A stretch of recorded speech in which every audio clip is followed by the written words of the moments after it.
Did the Fed do the right thing? What about those jobs numbers?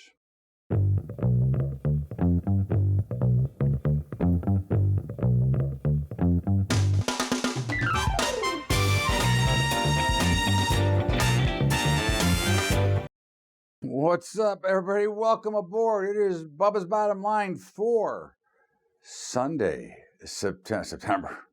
November. How about that? It's already November. Thanksgiving's 4 weeks away, 3 weeks away. It is November the 3rd.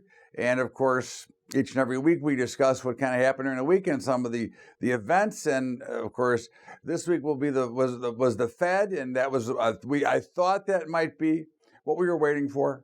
It wasn't. It did not free the volume. It did not free the volatility. But again, it did. It was something that the markets were looking for, which actually had it perfectly priced in, ready to go. So we'll see. And you'll hear more about the Fed in my commentary later. But in the meantime, they did as expected. Okay. Now, again, did they do the right thing? We'll talk about that later as well.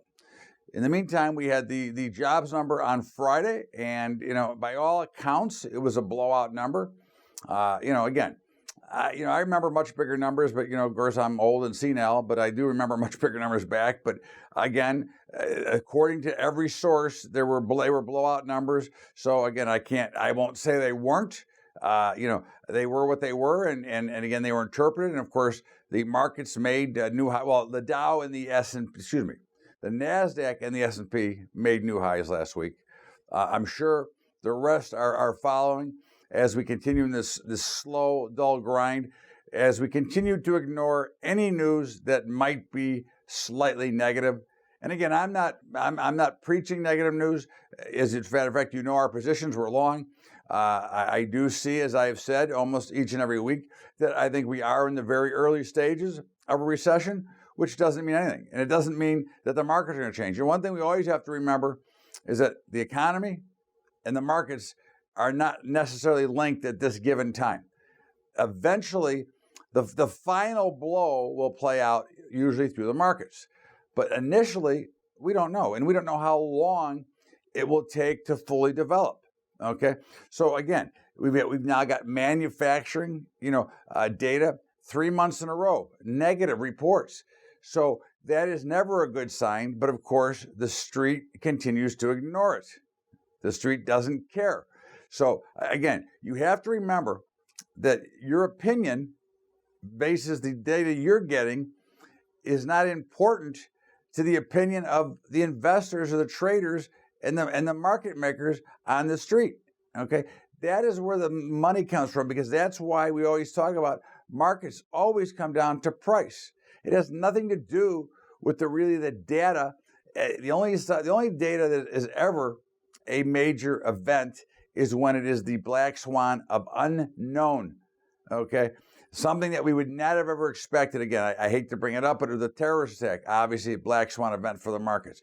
But things like that nobody can price in, that nobody has an idea, that nothing could change, and that because the rest of the data is already well priced into the markets. So I think is one of the questions we want to ask is the Fed just getting warmed up? I mean, are they going to fire in? And of course, I will talk about more of that as well.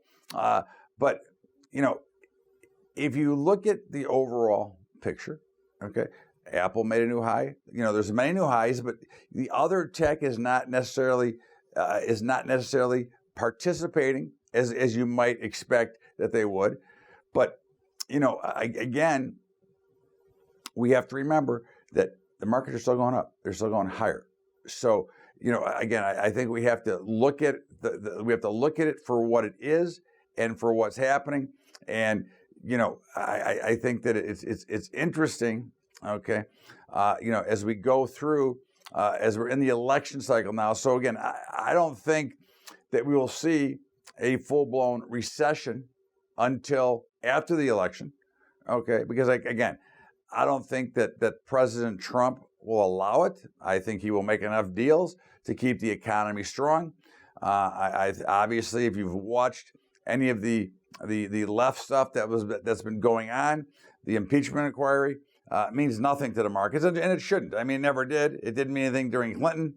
Okay, it has no effect.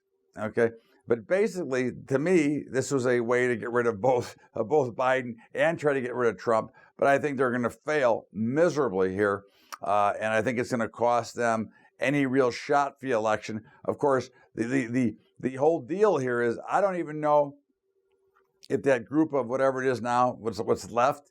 I know Beto O'Rourke dropped out, but we might not see the actual final candidate. He or she may not even be there yet. Okay, so we'll see how it plays. But again, I think when you look at some of the details, like the Bernie Sanders, who admits freely that there's going to be a lot of tax hikes if he gets in, and his health plan, and Elizabeth Warren, who won't admit that there's going to be tax hikes. I mean, obviously, this world health care is I think is a joke. Okay, I think that the Medicaid or Medicare for all, I think, is a joke. We already have enough trouble paying for the programs that we have in place. Okay, it's got to be paid for. Somebody's got to pay for it, and you know who's going to pay for it. We're going to pay for it, and not that I have a problem with that. But why don't we? The real story here would be, why don't we open up the market to all the insurance companies to compete in all 50 states, and you won't have ridiculously high rates. It's very similar to the cable companies. Okay, again, when you only have one choice or two choices, the price can be rigged. Okay, but when you have multiple choices, those who want to get the business will figure out a way to price it appropriately. So when you look at healthcare, one of the reasons it's so expensive is not because of all the costs and all the ridiculous talk about what drugs are and all that. It's because they have no competition. So basically, if you and I are competitors, but we're the only two allowed in this market, and we say, well, we're going to keep prices higher, make more profits, that's what's going to happen. All right? So again, I think that's more of a criminal type of act, because it's price fixing. And I think they are price fixing, as do the cable companies. Where I live, I only have my choice of one. Okay, I can't get others. Others have a choice of two.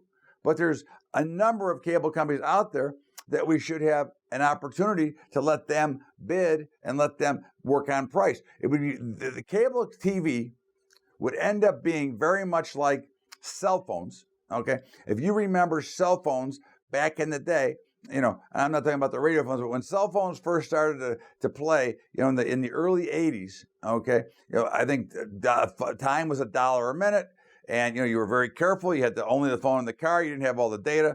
In the meantime, you didn't want to get too many calls because you didn't want a $1,000 bill, which I got once. But in the meantime, okay, now obviously prices have come down so far, and basically, for $40 a month, you can get for whatever you want, talk forever, get the computer, the whole deal. So that's why competition breeds a better environment for the average American, the average person who is looking to buy something.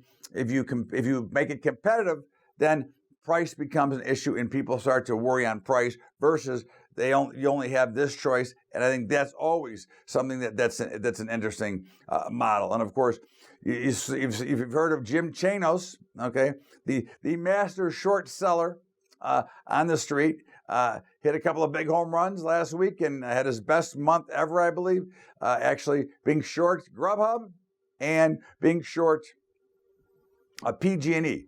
Again, very smart guy. And again, it shows you that you don't have to necessarily be short the market. You can be short individual stocks based on how crappy they could be. And of course, I think there's a lot of crap out there right now, which to me is another issue. Okay, I mean, Uber, Lyft, all those. Again, not that I don't. My personal opinion is I don't know how Uber and Lyft can make it. Okay, but even if they do, they're right now well overvalued. And I think again, we continue to watch, and I think the crowning blow was WeWorks, and how that guy got away with. I mean, that guy walked away with $1 billion of almost what would looks like, maybe it looks like a Bernie Madoff run company. Okay, it seems like it was almost a Ponzi scheme. I can't believe that SoftBank actually got stuck. I don't know how many billions of dollars they got stuck in this thing.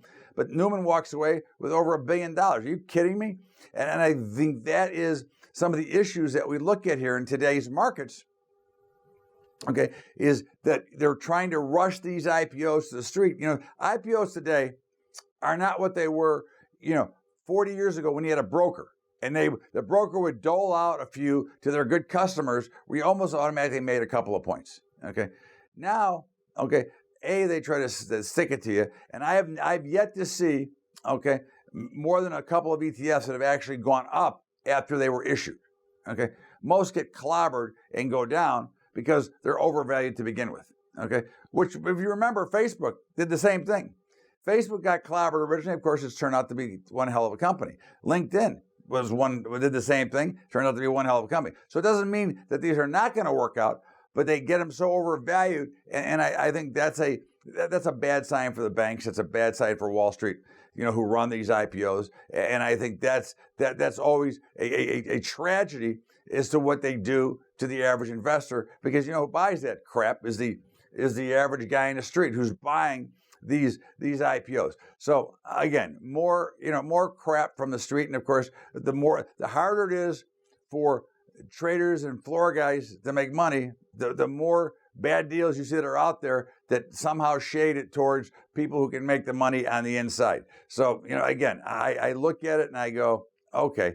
And again, listen, I'm not the end of the world, but I do see it. Of course, the big story also this week is the prosecutors are asking for a delay in the civil cases against J.P. Morgan. If you're not aware, they were involved in, or their traders were involved in some what they call spoofing in the metals markets, and some of the things they did. And I say, really?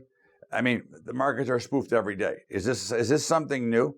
Okay, did they do something that was really that illegal? And my opinion is no. Okay, again, I think it's the individual trader, the individual investor, to make the decision if they think that the spoofing or the bid is too high or the offer is too low, if they want to get in. And typically, just a quick education on what happens is there's an old saying that markets go to size. Okay, so typically when you see an unusually large bid for something, what does that really mean? That means that the person or the group that's putting that bid in is really looking to be sellers. Okay, they're looking to sell, so they're putting a big bid in, hoping that the average person will chase that market higher, feeling that they're comfortable with a big bid in the market that they're not going to get hurt on. So they have an easy out if something happens. Of course, what happens is as soon as the group gets short, because that's what they're trying to do, okay, they pull the bid and the markets fall down. I mean, again, I've seen it happen hundreds of times, okay, and it will continue to happen. And of course, some of the big players have done it for years. So why all of a sudden is it now a problem? And again, I've gotten a million emails about it, and people yell at me that, well, it's criminal. Look, I don't think it's criminal. I think that it is what it is. I think it's spoofing the market. Same thing you would do if you sold your house. Okay, you're not going to say, "Oh, my house isn't worth as much as I'm trying to sell it for." So I don't know. We'll see what happens. In the meantime, this is Bubba's Bottom Line for Sunday, November the 3rd, and of course, we will step out of here for a break and come back with more after the break. What's up, everybody? We got a new hedging webinar coming on Saturday because our new class was pushed back to the 12th, as we're going to offer an options class that goes along with it as part of a bonus gift for those who come aboard. So in the meantime, if you want to either hear the last one or sign up for the new one, email me at bubba@bubbatrading.com. You can sign up for the new one starting tomorrow on the website at bubbatrading.com. And of course, our high school investing program. If you would like to be a part and help us out there, you can go to Patreon, patreon.com/Bubba Trading. That's patreon.com/Bubba Trading. Now let's get back to Bubba's Bottom Line with yours truly. Welcome back. It is Bubba's Bottom Line. It is Sunday, November the 3rd. And of course, we're winding down and we're in a very bullish time of year now. I know we know last year we had the big meltdown, but again, and I'm not saying we won't have one this year, but again, typically, this is a very bullish time of year. There's about 6 weeks left in the true trading year, okay? And we saw a lot of that devastation last year came after that period as it was late and it was thin because a lot of traders will call it a year. So we've got about 6 weeks left. Basically, the December expiration is basically the end game for most traders. So we'll see. But in the meantime, we had new highs in the Dow. New highs in the S&P, new highs in the NASDAQ. Dow got very close on Friday. I'm sure this week it punches a new high. The Russell is far away, but could certainly get there. And of course, the transports. So again, we're long, okay, and obviously not unhappy. But again, to me, very tenuous at best. But again, I'm not going to tell you what it's going to do. It's right now. Price says markets are going higher, and who am I to get in the middle or argue with what the markets are telling me? The markets are telling you that the Fed put is underneath the market, that right now nobody's concerned because you've got the VIX once again collapsing. All right. So no volatility means markets are going to drift higher. All right. So we have this dull market drift, okay, that continues to just go up a little bit at a time. All right. Now, again, that is the most torturous pattern for traders. Okay. But in the meantime, it's very indicative of what's happening. Okay. Low volatility, grind higher. Okay. Now, again, I expect to see this week probably a sell-off of one day, 200 to 300 points. That is not going to be bearish, I don't believe. I believe that's going to be natural and will actually turn out to be a buying opportunity. Okay. But again, you're getting a little bit overbought here, and there should be some profit taking. But remember, a lot of these fund managers that were sitting on the sidelines all year, afraid of their own shadow, okay, they're going to have to chase some of these performers down. So that could also that's typically what creates the Santa Claus rally anyways. So we'll see how that plays out. But again, I would expect to see higher prices for now. And again, if it changes, of course, we'll tell you because our positions will change. But right now, we've been long, and I see nothing in sight to show me the changes. Again, you had Apple continuing to make new all-time highs, but the others have not participated. So that's always interesting. Okay, and you've got gold. Gold was in a pretty solid downtrend. Okay, and then all of a sudden, about 1480, it found a bottom, made a rally, made a spike, came down, and looked like it was still headed lower. Now we're still short. Okay, but it does now look like there may be bottoms in. Okay, it now looks again right now as of today, 1520 on the upside is our key level to watch. Okay, and we'll see where we go from there. But again, right now we're still short. Although I could make a case now that you might see higher prices. And of course, when our mechanical methods kick in and say it's time to change, then we'll change. But for now, we'll stay short there. And of course, crude oil, you've got, I believe, Saudi Aramco is going to be priced today. I think they're finally going to get out. I'm not sure, but that's what I'm reading. So we'll see about that. Crude had a huge spike late on Friday. There was some issues going on at a few of the fracking plants. There's obviously this Aramco deal. Again, I don't know that what'll happen tonight. I believe that you should most likely see some pressure on oil. We are short oil, but again, I think that the rally was more bogus than anything else. But we'll see. Again, I don't know. We'll see how it plays, and we'll be ready to trade it no matter what it does. Okay, but right now we are short oil. Okay, and we'll obviously stay there. And the bond markets, again, they had some activity and tried to break out, but at the end of the day, ended up coming back down, which means that, is the Fed going to cut rates? I mean, we know they cut a quarter basis point, but how's the market interpreting that? Because at the end of the day, falling Treasury notes and bond prices indicate higher rates. Okay, and I think that mortgage rates have went up for the first time in a long time. Okay, so again, there's some conflicting data here. Okay, in the meantime, we're short the bonds and we'll continue to stay there. Again, everything we do is subject to price, but the price is determined by our proprietary algorithm that will tell us what we're going to do next. And the dollar under an immense amount of pressure. Okay, so again, when you look at the dollar, everybody wants to correlate the dollar to other commodities because most of them are dollar based. But the dollar's gotten absolutely clobbered, and the Fed is doing their best work to print the money and to keep the dollar under pressure. And the other central banks around the world are doing the same thing. Always a problem. In the meantime, again, it looks like it wants to go lower. That should bode well for commodity prices, but it really has not.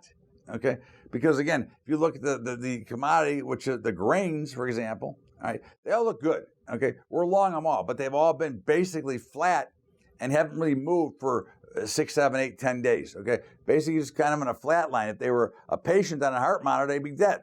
And I think that's obviously a concern in a slow market. But again, as long as they can hold the current levels, and I think you look for 920 in beans to hold, you look for 380 in corn to hold, and you look for 505 or $5 in wheat to hold, I think you're in good shape. Okay, again, we're long, but I do think we're going higher here. And I think they look really solid and should go higher. And of course, in the meats, cattle meat continues to break to new highs. We wrote Thursday night and we thought that we were going to make new highs. We said 120. Well, we almost got the live cattle, or fat cattle as it's known.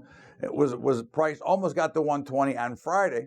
Okay, and of course, I would not be surprised to see a little bit of a pullback to 116 to 118. We're long, and of course, we'll stay there. And the feeders continue to run as well. They look very solid as well, and I think that's something, of course, that does bode with the economy as well. But again, why would I think that I could stop it? A, we're long, but B, the pattern of the price says it wants to go higher. Everybody wants to reach when they see these big moves up. They want to get in. And again, if you're a short-term trader and you're trading our blow-off method, you take your chance. Okay, you put your stop, and if you're right, great. If you're wrong, you get out and you move on. Okay. But if you're investing, then there'd be no reason to try to short here. Okay. And of course, hogs continuing that downtrend, but they're really holding pretty strong underneath. So they're really in about a $2 range, right underneath resistance. And I would firmly expect them to most likely break out here at some time soon and go higher. We're still short, but again, from my point of view, from looking at the chart, looking at the price action, I would think they're getting ready to break out. So the only good news is that I know that our buy point continues to get lower as the markets consolidate. It gets closer and closer. That's how it works. So again, I think we'll be long eventually, but right now we remain short, and I see obviously no reason to change that. Now, I think when you look at the overall markets, again, very light volume, no volatility, which indicates grinding. Okay, and again, these markets can grind higher longer than anybody can expect. So don't believe that it's going to end. Okay, you can watch the VIX, okay, and know that if the VIX and the equities are both going up at the same time, then the rally is probably over for that moment, okay, or for that day. But still, over the long haul, markets appear that they want to go much higher. And I think they have an opportunity. Obviously, again, you're in the most bullish time of the year.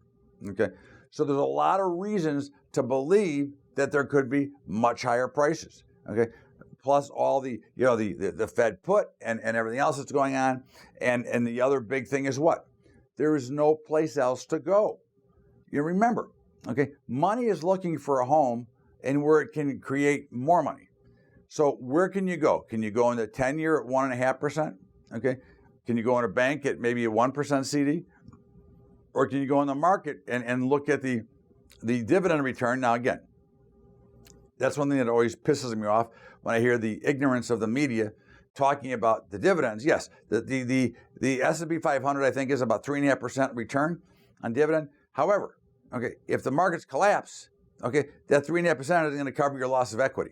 Okay, you buy a bond for $100,000, that $100,000 is there, and you get your 1.5%, after the term of your bond, right? So again, the fallacy of the dividend because the market is higher than the 10-year is incorrect, because a sell-off reduces your actual money that you have.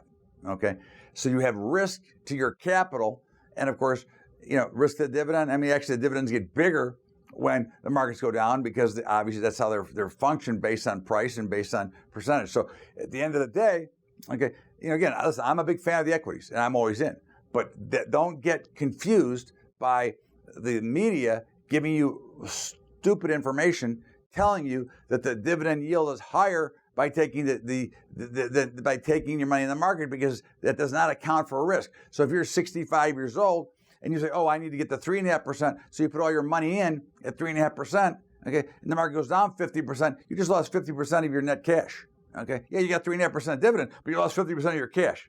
Not a very good deal. Okay, so again, be very careful. Again, media is very tricky, and they want to be and like to fade to the bullish side of the market. So just be very careful when you listen to what they have to say, because if it's any news, it's already priced in the market. And of course, the people that they're having on are either told sometimes what to say, which is why I go on less and less, because I will never do that, and B, because they're most advisors that only make money when your money's in the market. This is Bubba's Bottom Line, Todd Bubba Horowitz. And of course, everybody, we're going to come back with my commentary, but now we're going to take a little bit of a break. So let's step out here. We'll be right back with more of Bubba's Bottom Line. We want to remind you or invite you to our webinar on Saturday, noon Eastern time. We're going to revisit the hedging class because the new class starts November 12th. And we add a bonus into this. The options course will be part of the hedging course. So that will be, cool. You get an extra session of that. And, we want you, if you want to check it out, and if you want to come live, you can come and see it. If you want to see the recording, okay, then you can email me. So email me at bubba@bubbatrading.com if you want the recording. If you want live, you can sign up for it tomorrow at bubbatrading.com. It will be on the website. Okay. And of course, our high school program at Patreon, patreon.com/Bubba Trading. That's patreon.com/Bubba Trading. And now let's get back to Bubba's Bottom Line and my commentary.